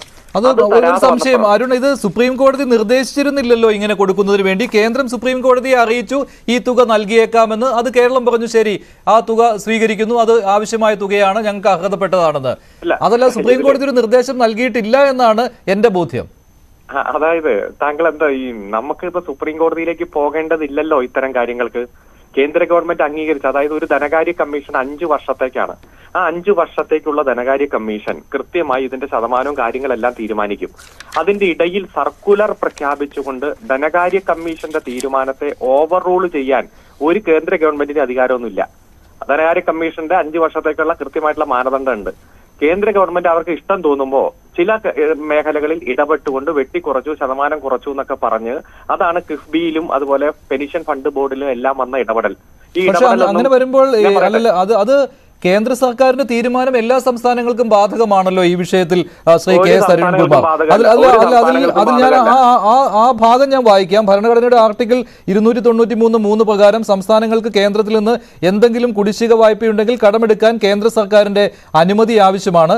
2021-22 സംസ്ഥാനങ്ങൾ ബജറ്റ് ചെയ്യാത്ത കടമെടുപ്പുകൾ 2022-23 മുതൽ 2025-26 വരെയുള്ള കാലയളവിൽ അവരുടെ അറ്റ വായ്പാ പരിധിക്ക് വിരുദ്ധമായി ക്രമീകരിക്കും. ഈ പശ്ചാത്തലത്തിൽ 2022-23 സംസ്ഥാനങ്ങളുടെ ബജറ്റിന് പുറത്തുള്ള വായ്പകൾ കുത്തനെ കുറയുമെന്ന് കണക്കാക്കപ്പെടുന്നു. ബജറ്റിന് പുറത്തുള്ള വായ്പകളിലൂടെ ഇത്ര കോടി രൂപ സമാഹരിച്ചു. ഇത് 2022-23 14 സംസ്ഥാനങ്ങൾ സമാഹരിച്ച 18,499 കോടി രൂപയെ കുറയുമെന്ന് കണക്കാക്കപ്പെടുന്നു. അതായത് ഇത് എല്ലാവർക്കും ഇത് ബാധകമാകുന്നുണ്ടല്ലോ ഇങ്ങനെ. അതായത് ഈ പൊതുമേഖലാ സ്ഥാപനങ്ങൾ പോലെയുള്ള സർക്കാർ ഉടമസ്ഥതയിലുള്ള സ്ഥാപനങ്ങൾ കടമെടുപ്പുകൾ നടത്തുന്നത് ബജറ്റ് രേഖകളുടെ ഭാഗമല്ലാത്തതിനാൽ അവ നിയമനിർമ്മാണ മേൽനോട്ടത്തിന് പുറത്താണ്. 15ാം ധനകാര്യ കമ്മീഷന്റെ കടങ്ങളുടെയും കമ്മികളുടെയും കണക്കുകൂട്ടലിൽ ഉൾപ്പെടാത്ത ബജറ്റിന് പുറത്തുള്ള ചെലവുകളിൽ ഗണ്യമായ തുക ഉണ്ടെന്ന് കേന്ദ്ര സർക്കാർ നിരീക്ഷിച്ചിരുന്നു. അപ്പോൾ ഇങ്ങനെ ഒരു കടമെടുപ്പ് അവലംബിക്കുമ്പോൾ ഈ വായ്പ, അത് നെറ്റ് കടമെടുക്കൽ, ഈ പരിധി മറികടക്കാൻ പാടില്ല, ഈ പരിധിക്കുള്ളിൽ നിൽക്കണം. ഇത് താങ്കൾ പറഞ്ഞതുപോലെ കേന്ദ്ര സർക്കാരിന്റെ തീരുമാനമാണ് കേട്ടോ. പക്ഷെ ഞാൻ പറഞ്ഞത് എല്ലാ സംസ്ഥാനങ്ങൾക്കും ബാധകമല്ലേ അരുൺകുമാർ, അല്ലാതെ കേരളത്തിന് മാത്രമാണോ ഇത് ബാധകം? ചോദിച്ചോട്ടെ, താങ്കൾ എന്താണ് വായിച്ചത് ഇപ്പോ? അല്ല, ഈ കടമെടുപ്പിന്റെ പരിധിക്ക് പുറത്താവില്ല ഈ കിഫ്ബി പോലെയുള്ള ഞാൻ പറഞ്ഞുതരാം, എനിക്ക് മനസ്സിലായി, ഞാൻ പറഞ്ഞുതരാം. കിഫ്ബി പോലെയുള്ള പൊതുമേഖലാ സ്ഥാപനങ്ങൾ പോലെയുള്ള പെൻഷൻ കമ്പനികൾ പോലെയുള്ളവരുടെ വായ്പകൾ നിങ്ങളുടെ കയ്യിൽ കുറച്ച് ക്യാപ്സൂൾ ഉണ്ടാവും. എന്റെ ക്യാപ്സൂൾ അല്ല ഇത്, എന്റെ ക്യാപ്സൂൾ അല്ല, ഞാനത് താങ്കളോട് തർക്കിച്ചതുമല്ല. അല്ലല്ല, ഞാൻ പറഞ്ഞത് എല്ലാ സംസ്ഥാനങ്ങൾക്കും ഇത് ബാധകമാണെന്നാണ് പറഞ്ഞത്. അല്ല, താങ്കൾ പറഞ്ഞു തുടങ്ങിയത് ഇന്ത്യൻ ഭരണഘടനയുടെ ആർട്ടിക്കിൾ 293 വായിക്കാം എന്ന് പറഞ്ഞ് താങ്കൾ അങ്ങനെയൊന്നും അല്ല. ഞാൻ എന്റെ കയ്യിലുള്ള രേഖയാണ് വായിച്ചത്. ഞാൻ പറഞ്ഞത് എല്ലാ സംസ്ഥാനങ്ങൾക്കും ബാധകമാണെന്നാണ് പറഞ്ഞത്. അതിൽ കയറി താങ്കൾ തർക്കിക്കേണ്ട. ഞാൻ പറഞ്ഞ ഒറ്റ കാര്യമേ ഉള്ളൂ. My question is clear. എന്താണ് താങ്കൾ വായിച്ചത്? അല്ല, ഞാൻ അങ്ങോട്ട് പറയട്ടെ. ഞാൻ പറഞ്ഞത് ഈ കിഫ്ബി പോലെയുള്ള പൊതുമേഖലാ സ്ഥാപനങ്ങൾ പോലെയുള്ള ഈ പെൻഷൻ കമ്പനികൾ പോലെയുള്ള ഇവരെടുക്കുന്ന വായ്പകൾ ഇത് ഈ പൊതുകടത്തിന്റെ പരിധിയിൽ വരും, അല്ലെങ്കിൽ കടമെടുപ്പ് പരിധിയിൽ വരുന്നതാണ്, അതിന് വെളിയിലുള്ളവയല്ല. ഇത് കേന്ദ്ര സർക്കാർ തീരുമാനിച്ചതാണ്. അത് എല്ലാ സംസ്ഥാനങ്ങളും ബാധകമാണ്. ഇത്രേ പറഞ്ഞുള്ളൂ. എപ്പോ തീരുമാനിച്ചു? 2022 മാർച്ചിൽ. മഞ്ജുഷേ, ഒരു മിനിറ്റ്, ഞാൻ പറഞ്ഞു തുടങ്ങിയപ്പോഴേക്കും താങ്കൾ ഇടപെട്ടല്ലോ. ഞാൻ എന്തായാലും ഈ ചർച്ചയ്ക്ക് വേണ്ടി 7 മണി തൊട്ട് കാത്തിരിക്കുകയാണ്. 7 മണി തൊട്ട് കാത്തിരിക്കുകയാണ്. 7:27 ആയപ്പോഴാണ് ഞാൻ ചർച്ചയുടെ ഭാഗമായി പങ്കെടുക്കുന്നത്. അത് ഞാൻ ഒരു വാചകം പറഞ്ഞപ്പോഴേക്കും താങ്കൾ ഇടപെട്ടു. ഞാൻ പറയുന്നത് ക്ലിയർ ആണ്. താങ്കൾ ഇപ്പോ ഇന്ത്യൻ ഭരണഘടനയുടെ ആർട്ടിക്കിൾ 293 ഒന്നും അല്ല വായിച്ചത്. ഏതോ തരത്തിൽ കിട്ടിയ കേന്ദ്ര ഗവൺമെന്റുമായി ബന്ധപ്പെട്ട എന്തോ പ്രസിദ്ധീകരണത്തിലെ ഏതോ വാചകങ്ങളാണ് വായിച്ചത്. ആർട്ടിക്കിൾ 293 ക്ലിയർ ആണ്. ഞാൻ താങ്കളെ എതിർത്തുകൊണ്ട് പറഞ്ഞതല്ല ഇക്കാര്യം. സംസ്ഥാനങ്ങളുടെ ഓഫ് ബജറ്റ് വായ്പകൾ എങ്ങനെയായിരിക്കും ഈ കടമെടുക്കൽ പരിധിയിൽ വരുന്നത്, ഇതേക്കുറിച്ചാണ് ഞാൻ പറഞ്ഞത്. അല്ല മിസ്റ്റർ, ഞാൻ പറയട്ടെ, നിങ്ങൾ പറഞ്ഞു തുടങ്ങിയത് ആർട്ടിക്കിൾ 293 ഇങ്ങനെയാണെന്ന് പറഞ്ഞു. അങ്ങനെയല്ല, അത് ബോറോയിങ് ബൈ സ്റ്റേറ്റ്സ് ആണ് 293. അത് കൃത്യമായിട്ട് അതിൽ 4 ഉപവകുപ്പ് പ്രകാരം അനുച്ഛേദത്തിൽ പറയുന്നുണ്ട്. ഞാൻ നിങ്ങളോട് പറഞ്ഞത് ഇവിടെ ധനകാര്യ കമ്മീഷൻ 15ാം ധനകാര്യ കമ്മീഷന്റെ കാലാവധിയിലൂടെയാണ് ഇപ്പോൾ നമ്മുടെ രാജ്യം കടന്നു പോകുന്നത്. ധനകാര്യ കമ്മീഷൻ കൃത്യമായി ഓരോ കാര്യങ്ങളിലും തീരുമാനിച്ചിട്ടുണ്ട്. ആ തീരുമാനിച്ച കാര്യം 5 വർഷത്തേക്കാണ്. അതിന്റെ ഇടയിൽ കേന്ദ്രത്തിന് ഇടയ്ക്ക് സർക്കുലർ പ്രഖ്യാപിച്ച് ധനകാര്യ കമ്മീഷന്റെ തീരുമാനം ഇന്ത്യയുടെ പാർലമെന്റിന്റെ 2 സഭകളും പാസാക്കിയത്, അംഗീകരിച്ചത്, രാഷ്ട്രപതി ഒപ്പിട്ടത്, അതിൽ എക്സിക്യൂട്ടീവ് തീരുമാനം കൊണ്ട് അതിനെ ഓവർകം ചെയ്യാൻ പറ്റില്ല എന്നതാണ് സുപ്രീം കോടതിയിൽ എടുത്ത ഏറ്റവും പ്രധാനപ്പെട്ട വാദം. ആ വാദത്തിൽ പറഞ്ഞിരിക്കുന്നത് കിഫ്ബിയുടെയും അതുപോലെ തന്നെ പെൻഷൻ ഫണ്ട് ബോർഡും അടക്കം ഇവിടെ കടമെടുത്തിരിക്കുന്ന കാര്യം, അത് ബഡ്ജറ്റിന് പുറത്തെടുത്ത കടം കേരളത്തിന്റെ ബഡ്ജറ്റിലുള്ള അല്ലെങ്കിൽ കേരളത്തിന്റെ കടമെടുപ്പ് പരിധിയിലേക്ക് പെടുത്തിയത് ശരിക്കും നിയമവിരുദ്ധമാണ് എന്നുള്ള വാദമാണ് സുപ്രീം കോടതിയിൽ ഉന്നയിച്ചത്. ഈ ചർച്ചയിൽ ഇതേ ന്യൂസ് 8ന്റെ ചർച്ചയിൽ നമ്മൾ പണ്ടിരുന്നപ്പോൾ സുപ്രീം കോടതിയിൽ പോയ ഒരു ചുക്കും നിങ്ങൾക്ക് കിട്ടൂല എന്ന രൂപത്തിൽ തന്നെയായിരുന്നു ഇവിടുത്തെ ചർച്ചകളൊക്കെ പോയത്. എന്തുകൊണ്ടാണ് ഈ കേസ് ഒരു സൂട്ടായിട്ട് വന്നപ്പോ കേന്ദ്രവും സംസ്ഥാനവും പരസ്പരം കൂടിയിരുന്ന് ആലോചിച്ച് വേണ്ടത് തീർക്ക് എന്ന് പറയാൻ കാരണം എന്താ? ഈ സൂട്ടിൽ മെറിറ്റ് ഉണ്ടെന്ന് സുപ്രീം കോടതിക്ക് ബോധ്യപ്പെട്ടു. കേസ് പിൻവലിച്ചാൽ പണം തരാം എന്ന് പറയുന്ന ഒരു സാഹചര്യം ഉണ്ടായി. ഏതെങ്കിലും ഒരു കേന്ദ്ര ഗവൺമെന്റ് പറയുന്ന കാര്യമാണോ ഭരണഘടനയ്ക്ക് വിരുദ്ധമായി? ഇന്ത്യൻ ഭരണഘടനയുടെ ആർട്ടിക്കിൾ 131 പ്രകാരം സംസ്ഥാനങ്ങൾ തമ്മിലുള്ള തർക്കം കൃത്യമായി സംസ്ഥാനങ്ങൾക്ക് സുപ്രീം കോടതിയിൽ ഉന്നയിക്കാം. ഒരു ഭാഗത്ത് ഒരു സംസ്ഥാനമോ മറുഭാഗത്ത് ഒന്നിലധികം സംസ്ഥാനമോ ഉള്ള തർക്കം ഉന്നയിക്കാം. സംസ്ഥാനങ്ങളോ കേന്ദ്രമോ തമ്മിലുള്ള തർക്കം ഉന്നയിക്കാം. ആ തർക്കം ഉന്നയിച്ച് സുപ്രീം കോടതി ആ കേസ് അഡ്മിറ്റ് ചെയ്ത് നിങ്ങൾ ചർച്ച എന്ന് പറയുമ്പോൾ പറയുകയാണ്, കേസ് പിൻവലിച്ചാൽ ഞങ്ങൾ 13,680 കോടി രൂപ തരാം എന്ന് പറയാൻ എന്താണ് കേന്ദ്രത്തിന് അധികാരം? ഇന്ന് അതേ സുപ്രീം കോടതി പറഞ്ഞില്ലേ, അങ്ങനെ പറയാൻ നിങ്ങൾക്ക് അധികാരമില്ല. ഈ സംസ്ഥാനത്തിന് എല്ലാ റൈറ്റും ഉണ്ട്. കേരളത്തിന് ഇങ്ങനെ റൈറ്റ് ഉണ്ടെന്ന് മുമ്പും ഞങ്ങൾ ഇത് പറഞ്ഞു. അതുകൊണ്ടാണ് സുപ്രീം കോടതി പോയതെന്നും ഡൽഹി കേന്ദ്രീകരിച്ച് സമരം നടത്തിയെന്ന് പറഞ്ഞപ്പോഴും നിങ്ങൾ ആരും അംഗീകരിച്ചു തന്നില്ല. എന്തോ വലിയ തെറ്റായ പ്രവൃത്തിയാണ് കേരള ഗവൺമെന്റ് പോയി ചെയ്തത് എന്ന രൂപത്തിൽ തന്നെയാണ്. പക്ഷേ അവിടെ 50,000 കോടി രൂപയുടെ കാര്യം എങ്ങനെ വന്നു എന്നുള്ളതാണ്. 50,000 കോടി രൂപ കേന്ദ്രം നിഷേധിച്ചിട്ടുണ്ടോ കടമെടുപ്പ് പരിധി വെട്ടിക്കുറച്ചതിലൂടെ? അല്ല, ഞാൻ പറയട്ടെ, ഒരു 50,000 കോടി വേണമെന്നും പറഞ്ഞിട്ടില്ല. നിങ്ങൾ ഏത് വകുപ്പ് അടുത്ത് കാണിച്ചേ? ഒരു പേപ്പർ എടുത്ത് ഒന്ന് വായിച്ചു കേൾപ്പിച്ചു. ശ്രീമതി മേരി ജോർജ് പറഞ്ഞ കാര്യം ഹർജിയിൽ ആവശ്യപ്പെട്ടിരുന്നത് എന്താണ്? അത് പൊതുജനം അറിയട്ടെ. ഹർജിയിൽ എന്താണ്, എത്ര രൂപയുടെ കാര്യമാണ് ആവശ്യപ്പെട്ടത്? മിസ്റ്റർ മഞ്ജുഷ് ഗോപാൽ, ഞാൻ സുപ്രീം കോടതിയിൽ ഫയൽ ചെയ്തിരിക്കുന്ന സൂട്ട് മുഴുവൻ എന്റെ മുന്നിലുള്ള സൂട്ട് മുഴുവൻ ഞാൻ പരിശോധിച്ചിട്ടുണ്ട്. ഇവിടെ പറഞ്ഞിരിക്കുന്നത് ഞങ്ങൾക്ക് ഇന്ത്യയുടെ കേരളത്തിന്റെ ഫിസിക്കൽ റെസ്പോൺസിബിലിറ്റി ആക്ട് പ്രകാരം ഈ GDP-യുടെ 3.5% വരെ കടമെടുക്കാൻ കേരളത്തിന്റെ നിയമസഭ പാസാക്കിയ നിയമമാണ്. ഓരോ സംസ്ഥാനങ്ങളെ സംബന്ധിച്ചിടത്തോളം അതാത് സംസ്ഥാന നിയമസഭകൾ പാസാക്കിയ നിയമമുണ്ട്. ആ നിയമപ്രകാരം കടമെടുക്കാൻ GDP-യുടെ 3.5% വരെ കടമെടുക്കാൻ അനുവദിക്കണമെന്നാണ് ആവശ്യപ്പെട്ടേക്കണേ. അവിടെ ഇത്ര തുക എന്നല്ല, ഇവിടെ സംസ്ഥാനಕ್ಕೆ കേന്ദ്ര ഗവൺമെന്റ് തരാൻ സമ്മതിച്ച 3.5% ചെയ്യാനുള്ള അധികാരം സംസ്ഥാന ഗവൺമെന്റിനുണ്ട്.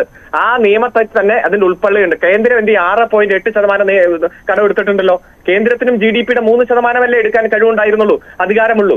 അവർക്ക് എന്താണ് 6.8 എടുക്കുന്നത്? മറ്റു പല സംസ്ഥാനങ്ങൾക്കും റിലാക്സേഷൻ ഉണ്ടല്ലോ. ഈ കേരളം ഉന്നയിച്ച ആവശ്യം റിലാക്സേഷൻ ഇല്ലല്ലോ ഇക്കാര്യത്തിൽ. കടമെടുപ്പിന്റെ പരിധിയിൽ റിലാക്സേഷൻ ഉണ്ടോ ശ്രീ KS അരുൺകുമാർ?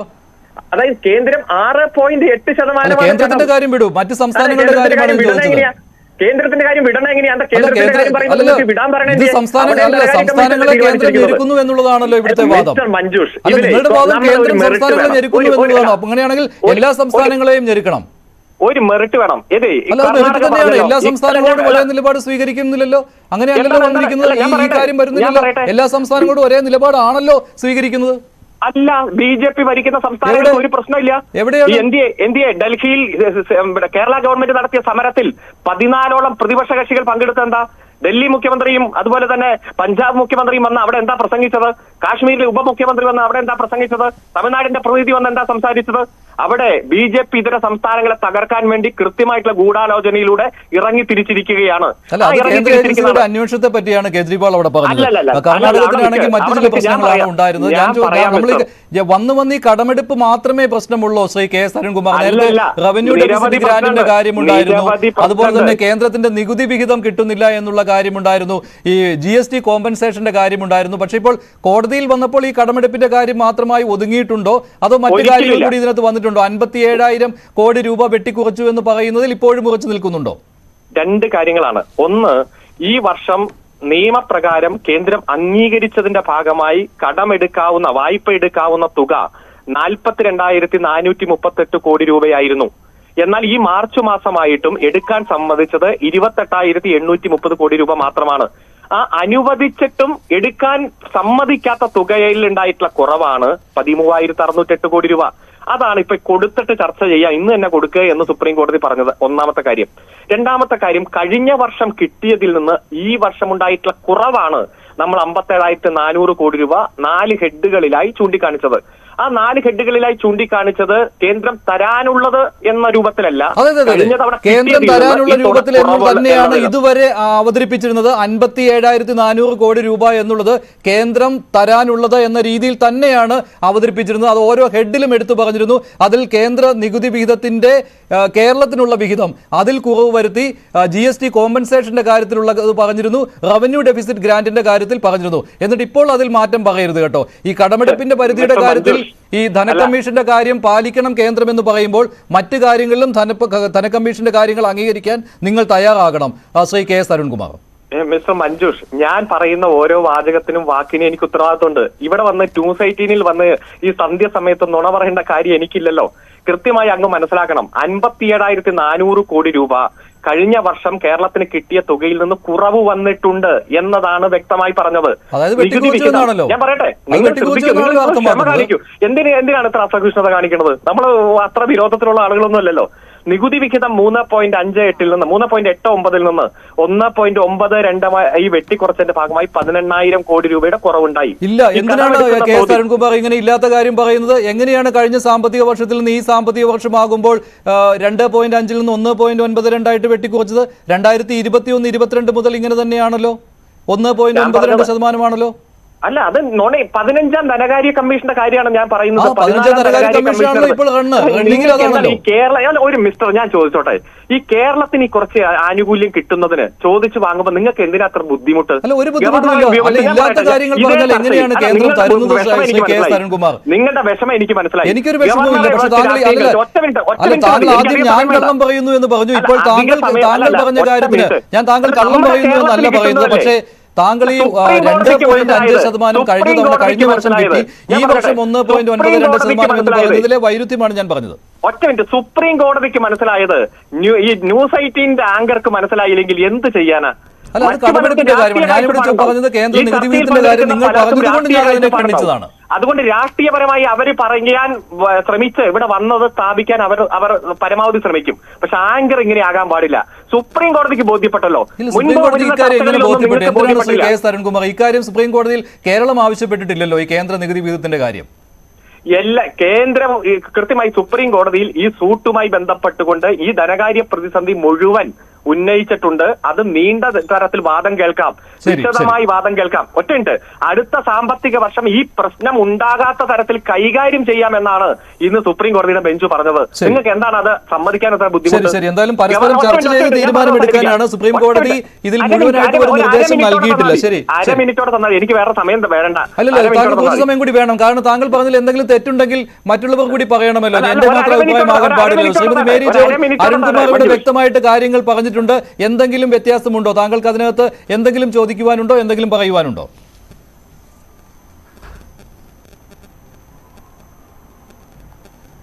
ചോദ്യം എന്നോടാണോ മഞ്ജുഷ്? അതെ അതെ, ശ്രീമതി മേരി ജോൺ. ഹലോ, അതെ അതെ അതെ, എന്നോടാണോ? അതെ. എനിക്ക് മിസ്റ്റർ അരുൺകുമാർ പറഞ്ഞ കാര്യങ്ങളോട് ഒട്ടും തന്നെ യോജിക്കാൻ കഴിയുകയില്ല. അതായത് അദ്ദേഹം ആഗ്രഹിക്കുന്നത് പോലെ, അല്ലെങ്കിൽ അദ്ദേഹത്തിന്റെ സംസ്ഥാന ഗവൺമെന്റ് ആഗ്രഹിക്കുന്നത് പോലെ പിന്നെ ഫിനാൻസ് കമ്മീഷൻ തന്നില്ല. അതാണല്ലോ 2.5-ൽ നിന്ന് 1.93 ആയിട്ട് കുറഞ്ഞു. ആ കുറഞ്ഞത് ഈ വർഷം വീണ്ടും കുറഞ്ഞു. ഓരോ വർഷവും എത്ര വീതം കിട്ടാനുണ്ട് എന്ന് ഫിനാൻസ് കമ്മീഷൻ റിപ്പോർട്ട് എടുത്തു നോക്കിയാൽ കൃത്യമായിട്ട് നമുക്ക് കാണാൻ കഴിയും. അതുപോലെ ഫിനാൻസ് കമ്മീഷൻ റിപ്പോർട്ടിൽ ഓരോ സംസ്ഥാനങ്ങൾക്കുള്ള വിഹിതം, ഒരു പ്രത്യേക സംസ്ഥാനത്തിന് വേണ്ടിയല്ല വിഹിതം നിശ്ചയിക്കുന്നത്, 6 നോംസ് ഉണ്ട്. ആ 6 നോംസ് അനുസരിച്ചാണ് മൊത്തം സംസ്ഥാനങ്ങൾക്കും വിഹിതം നിശ്ചയിച്ചിരിക്കുന്നത്. അതുപോലെ ആ തീരുമാനം അനുസരിച്ചാണ് എല്ലാ സംസ്ഥാനങ്ങൾക്കും വിഹിതം കിട്ടിയത്. നമ്മളെപ്പോലെയല്ല, നമ്മളെക്കാൾ കൂടുതൽ വിഹിതം കുറഞ്ഞിട്ടുണ്ട് കർണാടകത്തിന്. പക്ഷെ കർണാടകത്തിന് യാതൊരു ധനപ്രതിസന്ധിയും ഇല്ല. അതുപോലെ നമ്മളെപ്പോലെ തന്നെ കുറഞ്ഞിട്ടുണ്ട് തമിഴ്നാടിനും ധനപ്രതിസന്ധി ഇല്ല. പിന്നെ അതുപോലെ തെലങ്കാനയ്ക്കും ആന്ധ്രാപ്രദേശിനും കുറഞ്ഞിട്ടുണ്ട്. അവിടെ ഒന്നും ധനപ്രതിസന്ധി ഇല്ല. അപ്പൊ ഫിനാൻസ് കമ്മീഷനിലെ കുറവ് വന്നതുകൊണ്ടല്ല ധനപ്രതിസന്ധിയുടെ കാരണങ്ങൾ വേറെയാണ്. അത് സംസ്ഥാന ഗവൺമെന്റ് സ്വന്തം കെടുകാര്യസ്ഥതയിൽ തപ്പി കണ്ടുപിടിക്കേണ്ടതാണ്. അത് സമ്മതിക്കാൻ മിസ്റ്റർ അരുൺകുമാർ തയ്യാറല്ല. പക്ഷേ കേന്ദ്രത്തിന്റെ ഭാഗത്തെല്ലാം പക്കയാണെന്ന് ഞാൻ പറയുന്നില്ല. ഞാൻ നേരത്തെ സൂചിപ്പിച്ചതുപോലെ സെസ് വഴിയായിട്ട്, അതുപോലെ സർചാർജ് വഴിയായിട്ട് ഒക്കെ എല്ലാ സംസ്ഥാനങ്ങളിലും ഒരുപോലെ തന്നെ സമ്മർദ്ദം ചെലുത്തുന്നുണ്ട് നരേന്ദ്രമോദി ഗവൺമെന്റ്. അതിന് ധാരാളം തെളിവുകളും പിന്നെ പറയാൻ പറ്റും. ഉദാഹരണത്തിന് 2010 അവിടെ ഇരിക്കട്ടെ, അതായത് സെസ് വഴിയായിട്ട് തന്നെ 2018-നും 2023-നും ഇടയ്ക്ക് 133% വർധനവാണ് സെസ്സിൽ മാത്രം കേന്ദ്ര ഗവൺമെന്റ് വരുത്തിയത്. ഇതുപോലെ വലിയ വർധനവ് സർചാർജിലും വരുത്തിയിട്ടുണ്ട്. അപ്പൊ സെസ്സിലും സർചാർജിലും വർധനവ് ഉണ്ടാക്കുമ്പോൾ അതെങ്ങനെയാണ് സംസ്ഥാനങ്ങളെ ബാധിക്കുന്നത്? സംസ്ഥാനങ്ങൾ കേന്ദ്രം പിരിക്കുന്ന നികുതി, സെസ്, സൂപ്പർ സർചാർജ്, ഇതിന്റെ 3ന്റെയും മുകളിൽ വേണം സംസ്ഥാന ഗവൺമെന്റ് സ്വന്തം സംസ്ഥാനത്ത്, ഉദാഹരണത്തിന് പെട്രോളിയം ഉൽപ്പന്നങ്ങൾ നമ്മൾ നികുതി ചുമത്തുന്നത് കേന്ദ്രം ചുമത്തിയതിന് മുകളിലാണ്. അപ്പൊ കേന്ദ്രം തന്നെ വലിയ പരിധി വരെ നികുതി ചുമത്തി വെച്ചാൽ സംസ്ഥാനങ്ങൾക്ക് അത് വലിയ പരിമിതിയായിത്തീരും. അങ്ങനെ സംസ്ഥാനങ്ങളെ പരിമിതിയിലാക്കിയിട്ടുണ്ട്. അത് കപിൽ സിബൽ സുപ്രീം കോടതിയിൽ പറഞ്ഞിട്ടുണ്ടോ എന്ന് എനിക്ക് അറിഞ്ഞുകൂടാ. കപിൽ സിബൽ അത് പറഞ്ഞിട്ടുണ്ടെങ്കിൽ തീർച്ചയായിട്ടും സുപ്രീം കോടതി സംസ്ഥാനങ്ങൾക്ക് വേണ്ടി കേന്ദ്ര ഗവൺമെന്റിനോട് കണ്ണുരുട്ടും എന്നുള്ളത് ഉറപ്പാണ്. പക്ഷെ അത് ചെയ്തിട്ടില്ല എങ്കിൽ അങ്ങനെ കണ്ണുരുട്ടൽ വരില്ല. ഇപ്പൊ ഈ പറഞ്ഞ ഫിനാൻസ് കമ്മീഷൻ അവാർഡ് എന്ന് പറയുന്നത് മിസ്റ്റർ അരുൺകുമാർ എന്തു പറഞ്ഞാലും 6 നോംസ് അനുസരിച്ചാണ് ഫിനാൻസ് കമ്മീഷൻ അവാർഡ് നിശ്ചയിക്കുന്നത്. ആ നോംസ് അനുസരിച്ച് തന്നെയാണ് സംസ്ഥാനത്തിന് കിട്ടിയത്. അപ്പൊ നമുക്ക് 2.5-ൽ നിന്ന് 1.9 മാറിപ്പോയപ്പോൾ നമുക്ക് എന്ത് കിട്ടി? നമുക്ക് റവന്യൂ ഡെഫിസിറ്റ് ഗ്രാന്റ് കിട്ടി. വെസ്റ്റ് ബംഗാളിലാണ് 41,000 കോടിയിലധികം റവന്യൂ ഡെഫിസിറ്റ് ഗ്രാന്റ് കിട്ടിയത്. 5 വർഷം കൊണ്ട് അത് ഡിവൈഡ് ചെയ്തു പോകും. കേരളത്തിലാണ് രണ്ടാമത്തെ ഏറ്റവും കൂടുതൽ റവന്യൂ ഡെഫിസിറ്റ് ഗ്രാന്റ് കിട്ടിയ സംസ്ഥാനമാണ് കേരളം, 37,000 കോടിക്ക് മുകളിൽ. അപ്പോൾ അങ്ങനെ പിന്നെ വേറെ ആകെപ്പാടെ 17 സംസ്ഥാനങ്ങൾക്ക് മാത്രമേ റവന്യൂ ഡെഫിസിറ്റ് ഗ്രാന്റ് കിട്ടിയിട്ടുള്ളൂ. ഈ ഗ്രാന്റിന്റെ കാരണം തന്നെ കേരളത്തിലും മറ്റ് തെക്കേ ഇന്ത്യൻ സംസ്ഥാനങ്ങളിലും ഒക്കെ കോൺക്ലേവ് നടത്തി പോപ്പുലേഷൻ പോളിസിയുടെ ഭാഗമായി പോപ്പുലേഷൻ കുറച്ചു കൊണ്ടുവന്നത് ഇന്ത്യ ഗവൺമെന്റിന്റെ നയത്തോട് ചേർന്ന് നിന്നതുകൊണ്ടാണ്. അതിനുവേണ്ടി ഞങ്ങൾക്ക് ഇപ്പോൾ 2.5-ൽ നിന്ന് 1.93 കുറയുമ്പോൾ ഞങ്ങളെ ശിക്ഷിക്കുകയാണ്, അങ്ങനെയല്ല വേണ്ടത് എന്ന ക്ലെയിം പ്രസിഡന്റിന്റെ മുമ്പിൽ വെച്ചു ഈ തെക്കേ ഇന്ത്യൻ സംസ്ഥാനങ്ങൾ. അതുകൊണ്ടാണ് റവന്യൂ ഡെഫിസിറ്റ് ഗ്രാന്റ് വെച്ചത്. അപ്പൊ റവന്യൂ ഡെഫിസിറ്റ് ഗ്രാന്റ് കൂടുതലുള്ള കേരളത്തിന് കൂടുതൽ റവന്യൂ ഡെഫിസിറ്റ് ഗ്രാന്റ് വെക്കുന്നു. അങ്ങനെയാണ് നമുക്ക് കിട്ടിയത്. അപ്പം ഈ സുപ്രീം കോടതിയിൽ വസ്തുനിഷ്ഠമായി കാര്യങ്ങൾ പറഞ്ഞിട്ടുണ്ടെങ്കിൽ ആത്യന്തികമായി സുപ്രീം കോടതി സംസ്ഥാനത്തിന്റെ കൂടെ നിൽക്കുമെന്ന് ഞാൻ വിശ്വസിക്കുന്നില്ല. പക്ഷെ ഇപ്പോൾ മുങ്ങി താണുകൊണ്ടിരിക്കുന്ന സംസ്ഥാന ഗവൺമെന്റിന് ഒരു കൈത്താങ്ങാകേണ്ടത് ഫെഡറൽ സംവിധാനത്തിൽ കേന്ദ്ര ഗവൺമെന്റ് ആണ്. ആ കൈത്താങ് എന്തുകൊണ്ട് കൊടുക്കുന്നില്ല എന്ന ചോദ്യമാണ് സുപ്രീം കോടതി ചോദിക്കാതെ ചോദിച്ചത്. അങ്ങനെയാണ് 13,609 കോടി നിഷേധിച്ചത്. പുനഃസ്ഥാപിക്കാൻ ഇവിടെ അരുൺകുമാർ പറയുന്നത് സംസ്ഥാന സർക്കാരിന്റെ വിജയമാണെന്നാണ്, കേന്ദ്ര സർക്കാരിന് ഒരു തിരിച്ചടി ഉണ്ടായിരിക്കുകയാണ് എന്നാണ് അരുൺകുമാറിന്റെ വാദം. താങ്കൾ അങ്ങനെ കരുതുന്നുണ്ടോ? അല്ല, ഇവിടെ ഈ ചർച്ച യഥാർത്ഥത്തിൽ ഇത് കേരളത്തിൽ പൊതുസമൂഹം കഴിഞ്ഞ 5-6 ദിവസമായിട്ട് വന്ന സർക്കാർ ഉദ്യോഗസ്ഥർക്ക് ശമ്പളം കൊടുക്കാത്തതുമായി ബന്ധപ്പെട്ടാണ്. അപ്പോൾ ഈ ലോൺ എടുക്കുന്നതിൻ്റെ സർക്കാർ ലോൺ എടുക്കുന്ന പണം എവിടെ ചെലവഴിക്കുന്നു, ഇതിൻ്റെയൊക്കെ വലിയ കാര്യങ്ങളാണ് സംസാരിക്കുന്നത്. ഏതായാലും ധനകാര്യ മിസ്മാനേജ്മെൻ്റ് ഉണ്ട് എന്നുള്ളത് പരക്കെ ഇവിടെ എല്ലാവർക്കും ബോധ്യപ്പെട്ടിരിക്കുന്നു. ഇവിടെ ഇപ്പോൾ KSFEയിൽ പിന്നെ സർക്കാർ ഉദ്യോഗസ്ഥരുടെ റിക്കവറി വൻതോതിൽ കൂടുകയാണ്. കാരണം അവിടെ നിന്ന് ലോൺ എടുക്കുന്നു, ശരിയായ വരുമാനം അവർക്കില്ല, പിന്നെ എല്ലാം റിക്കവറി ആകുന്നു. KSFEയുടെ ചിട്ടികളൊക്കെ പിന്നെ ലോൺ എടുക്കുന്ന എമൗണ്ടുകളൊക്കെ മുടങ്ങുന്നു. ട്രഷറിയിൽ നിന്ന് കൂട്ടം കൂട്ടമായി പെൻഷൻകാരുമെല്ലാം വന്ന് അക്കൗണ്ട് വിഡ്രോ ചെയ്തു പോവുകയാണ് കഴിഞ്ഞ ദിവസം. അപ്പോൾ ഇവിടെ പൊതുസമൂഹത്തിൽ നമുക്ക് കാണാൻ കഴിയുന്നത് വലിയൊരു ഓഹരി വിപണിയിലെ തകർച്ച പോലെ സർക്കാരിൻ്റെ വിശ്വാസ്യത നഷ്ടപ്പെട്ട് വൻതോതിൽ സാമ്പത്തികമായി പാപ്പരായി നിൽക്കുന്ന ഗവൺമെൻറ്റാണെന്ന് ബോധ്യപ്പെട്ടു. ഇപ്പോൾ ഇവിടെ 16,000 കോടി രൂപ കിട്ടുന്നു എന്ന് പറയട്ടെ. അത് സുപ്രീം കോടതി കരുതിയത് സർക്കാർ ഉദ്യോഗസ്ഥർക്ക് ശമ്പളം കൊടുക്കാൻ കഴിയുന്നില്ല എന്നുള്ളതാണ്. അവിടെ ഞങ്ങൾക്ക് കഴിഞ്ഞ 4-5 വർഷമായി കിട്ടാനുള്ള ക്ഷാമബത്ത 7 ഗഡു 21% ഇന്ത്യയിൽ എല്ലാ സംസ്ഥാനങ്ങളിലും കൊടുത്തിട്ടുണ്ട്, കേന്ദ്ര ഗവൺമെൻറ് കൊടുത്തിട്ടുണ്ട്. അവിടെ ശമ്പള കമ്മീഷനെ പ്രഖ്യാപിച്ചു. ഞങ്ങളുടെ 3-4 വർഷമായി പിടിച്ചു വച്ചിരിക്കുന്നത് ഞങ്ങൾക്ക് അതാത് മാസം കൊടുക്കേണ്ടതാണ്, ആ തുകയുണ്ട്. അതുപോലെ 4 വർഷത്തെ സറണ്ടറുണ്ട്. 2019 ശമ്പള പരിഷ്കരണവുമായി ബന്ധപ്പെട്ട് 4 ഗഡുക്കളായി കൊടുത്തു തീർക്കേണ്ട അതിൻ്റെ കുടിശ്ശികയുണ്ട്. പെൻഷൻകാർക്ക് കൊടുക്കേണ്ട ആനുകൂല്യങ്ങളാണ്. 1 ലക്ഷത്തോളം പെൻഷൻകാർ ഈ ആനുകൂല്യം കിട്ടാതെ ചെറിയ ഒരു തുക കിട്ടാതെ മരണപ്പെട്ടു. ഗുരുതരമായ സ്ഥിതിവിശേഷമാണ്. നിങ്ങൾക്ക് ഇപ്പോഴെങ്കിലും ബഹുമാനപ്പെട്ട സുപ്രീം കോടതി തന്ന ഈ 16,000 കോടി രൂപ ഇതിനു വേണ്ടി വിനിയോഗിക്കണം, അതിന് മാറ്റിവെക്കണം, അവിടെ കൊടുക്കുന്നതാണ്. ഇവിടെ ഓരോരുത്തർ പറഞ്ഞു 80% ചെലവഴിക്കുന്നത്. തെറ്റായ കണക്കുകളാണ് കുറേ നാളുകളായിട്ട്. ഇവിടെ സംസ്ഥാനത്ത് ലോട്ടറിയുടെ ഇനത്തിൽ പിന്നെ മദ്യ വിൽപ്പനയുമായി ബന്ധപ്പെട്ട് അതുപോലെ തന്നെ മറ്റ് 3,500 കോടി രൂപ പ്രതിമാസം വരുമാനം ട്രഷറിയിലുണ്ട്. 1,40,000 കോടി രൂപയാണ് കഴിഞ്ഞ ബഡ്ജറ്റിലെ റിയൽ ബഡ്ജറ്റിലെ വരുമാനം. ഞങ്ങൾക്ക് ശമ്പളവും മറ്റു കാര്യങ്ങളും പെൻഷനും 40,000 50,000 പരമാവധി എടുത്താൽ പോലും 90,000 കോടി രൂപ പിന്നെയും മിച്ചമുണ്ടായിരുന്നു. അപ്പോൾ വലിയ പലിശ കൊടുക്കേണ്ടി വരുന്നു, അല്ലെങ്കിൽ ലോണിൻ്റെ റീപേയ്മെൻറ്റിൻ്റെ പ്രശ്നം വരുന്നു. ഇതൊക്കെ എങ്ങനെയാണ് സംഭവിക്കുന്നത് എന്ന് ആഴത്തിൽ പരിശോധിക്കണം. ഞങ്ങളുടെ മേഖലയിൽ നിന്നും 50,000 കോടി രൂപ കഴിഞ്ഞ കുറേ നാളുകളായി സർക്കാർ പിടിച്ചു പറിച്ചിട്ടുണ്ട്. ഇപ്പോൾ ലോൺ എടുക്കുന്നതിനും വലിയ തോതിൽ അവിടെ ചെന്ന് കാര്യങ്ങൾ ശ്രദ്ധയിൽപ്പെടുത്തുന്നതിനും സുപ്രീം കോടതിയിൽ കേസ് കൊടുക്കുന്നതിനും ഒക്കെ ശ്രമിച്ച ആളുകളുണ്ടല്ലോ. ഞങ്ങളുടെ പണം, സാധാരണക്കാരനായ 1000 രൂപ താഴെ വാങ്ങുന്ന ആളുകളുടെ കുത്തിരി പിടിച്ച് മേടിച്ച പണമുണ്ടല്ലോ, അത് തിരിച്ചു കൊടുക്കാനുള്ള മാന്യത സർക്കാർ കാണിക്കണം. അവരുടെ ജീവിതം വളരെ ക്ലേശകരമാണ്, താഴെത്തട്ടിലാണ്. ഇപ്പോൾ പെൻഷൻ കൊടുക്കുന്ന കാര്യം പറഞ്ഞു. ക്ഷേമ പെൻഷൻ 7 മാസം മുടങ്ങിയിരിക്കുന്നു. ക്ഷേമ പെൻഷൻ കൊടുക്കണം. ഞങ്ങൾ ആ അഭിപ്രായക്കാരാണ്. ക്ഷേമ പെൻഷൻ കൊടുക്കണം. സാധാരണക്കാരൻ്റെ കാര്യങ്ങൾ നിവർത്തിക്കണം. ഗവൺമെൻറ് അതിൽ നിന്ന് അകന്നു പോകരുത്. ലോൺ എടുത്ത് വീണ്ടും ലോൺ എടുക്കുന്നു, അതിന് മത്സരിക്കുന്നു. എന്താ മറ്റു മാർഗങ്ങളൊന്നും സർക്കാരിനില്ലേ? 30 രൂപ പെട്രോളിന് ഡീസലിന് സെസ് ഇവിടെ കിട്ടുമ്പോഴാണ് 2 രൂപ സെസ് വാങ്ങിക്കുന്നത്. എന്തെല്ലാം ചാർജുകൾ കുത്തനെ കൂട്ടി, ദുസ്സഹമായ രീതിയിൽ ചാർജുകൾ വർദ്ധിപ്പിച്ചു. സാധാരണക്കാരായ ആളുകൾ എന്ന നിലയിൽ നമ്മളെല്ലാവരും ഞെരുങ്ങുകയാണ്. അപ്പോൾ ഇങ്ങനെ പണപ്പിരിവ് മാത്രം നടത്തിയിട്ട് പലിശയും ലോണും എല്ലാം കൊടുത്തിട്ട് അവിടെ ഇവിടെയുള്ളവർ ലോൺ എടുക്കുന്നതിനെ പറ്റി വലിയ വർത്തമാനം പറയുമ്പോൾ ഞങ്ങളുടെ ശമ്പളവും അതുമായി ബന്ധപ്പെട്ട ചെറിയ കാര്യങ്ങൾക്കും നിങ്ങൾ പിടിച്ചു വച്ചിരിക്കുന്ന ഗവൺമെന്റ് ബോധപൂർവം പിടിച്ചെടുത്ത അഹങ്കാര സ്വഭാവത്തോടുകൂടി തടഞ്ഞു വച്ചിരിക്കുന്ന ആ ഫണ്ടുകൾ തിരിച്ചു കൊടുക്കാൻ തയ്യാറാകണം. പ്രസിഡന്റാണ് ഈ പറഞ്ഞത്. ശ്രീ അരുൺകുമാർ, ഇവിടെ ഈ പണ്ട്, അതായത് 2002 ജനുവരി മാസത്തെ ശമ്പളം ഫെബ്രുവരി 15-നും, ഫെബ്രുവരി മാസത്തെ ശമ്പളം മാർച്ച് 15-നും, മാർച്ച് മാസത്തെ ശമ്പളം ഏപ്രിൽ 15-നും എന്ന് പറഞ്ഞ് ഒരു സർക്കുലർ ഇറക്കിയിരുന്നു. അന്ന് ആരായിരുന്നു കേരളത്തിന്റെ മുഖ്യമന്ത്രി? ഇതിലും കടുത്ത സാമ്പത്തിക പ്രതിസന്ധിയിലൂടെ കടന്നുപോയത് ഞാൻ പറഞ്ഞേക്ക്. അല്ലല്ല, അതൊക്കെ നടപ്പായി. ഞാൻ പറയട്ടെ, നിങ്ങൾ പറഞ്ഞപ്പോ മിണ്ടായിരുന്നല്ലോ.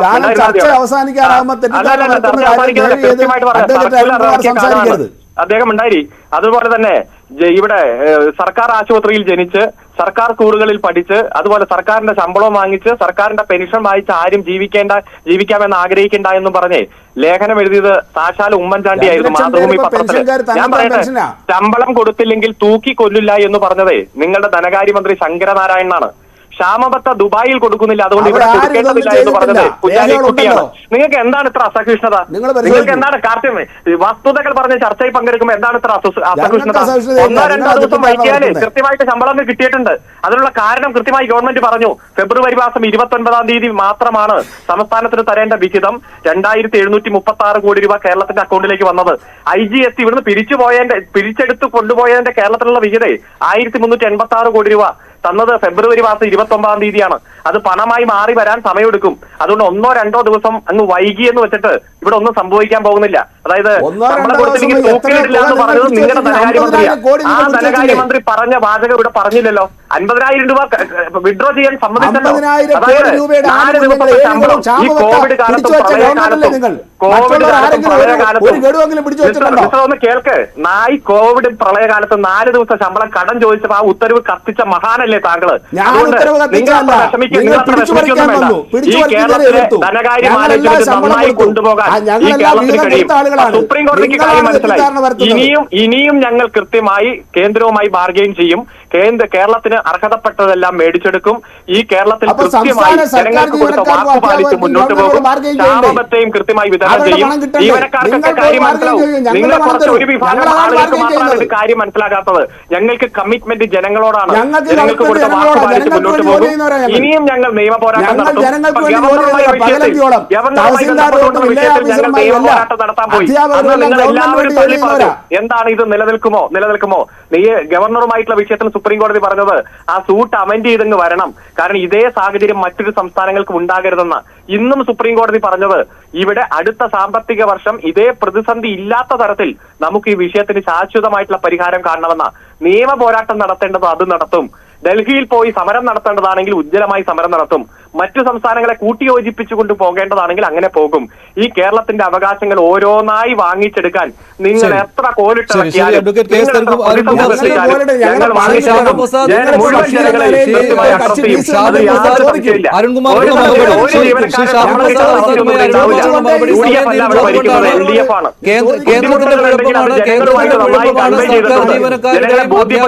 ശമ്പളവും പെൻഷനും മുടങ്ങുവാനുള്ള കാരണമെന്നാണ് അരുൺകുമാറിന്റെ വാദം. ശ്രീ ഷാബു പ്രസാദ്,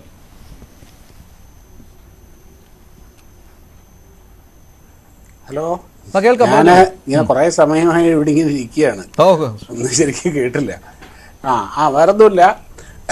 ഇവിടെ ഇത് വളരെ ഒരു സാധാരണക്കാരൻ്റെ ഭാഷയിൽ വളരെ ലളിതമായ ഒരു കാര്യമേ ഉള്ളൂ മഞ്ജുഷേ. ഇവിടെ ശമ്പളം കൊടുക്കാൻ കേന്ദ്രം തരണം എന്ന ഒരു ഞാനൊരു സാമ്പത്തിക വിദഗ്ധനല്ല. ഇതിനെപ്പറ്റി വലിയ വലിയ ഡേറ്റകൾ നിരത്തി വെച്ച് പറയാനുള്ള അറിവുമില്ല. വളരെ ലേമാൻ ലാംഗ്വേജിൽ മാത്രമേ എനിക്കിതിൻ്റെ അകത്ത് സംസാരിക്കാൻ കഴിയുള്ളൂ.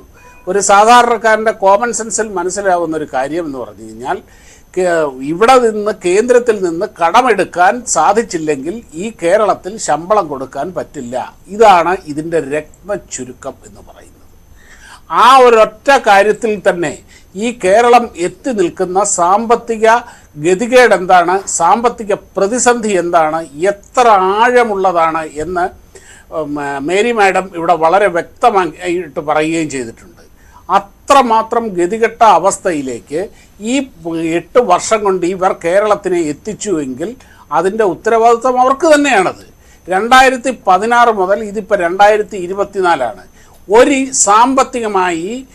സാമ്പത്തിക വികസനത്തിൻ്റെ കാര്യത്തിൽ 1 ഇഞ്ച് മുൻപോട്ട് പോകാൻ ഈ സർക്കാരിന് കഴിഞ്ഞിട്ടില്ല എന്ന് മാത്രമല്ല, ധൂർത്തും കെടുകാര്യസ്ഥതയും മൂലം അങ്ങനെ ഈ സംസ്ഥാനത്തിനെ ഇതിപ്പോൾ ഒരു കാര്യമുണ്ട്, സംസ്ഥാനത്തിനെ വളരെ വലിയ പ്രതിസന്ധിയിൽ എത്തിച്ചിരിക്കുകയാണ്.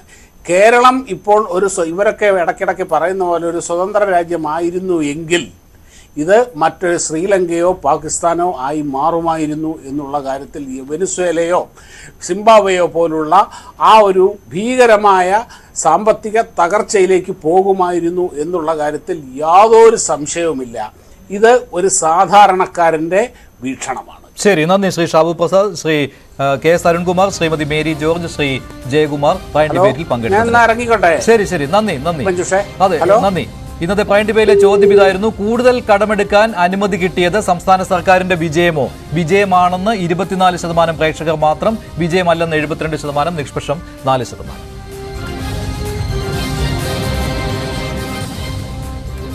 പ്രൈം ഡിബേറ്റ് അവസാനിക്കുന്നു. നന്ദി, നമസ്കാരം.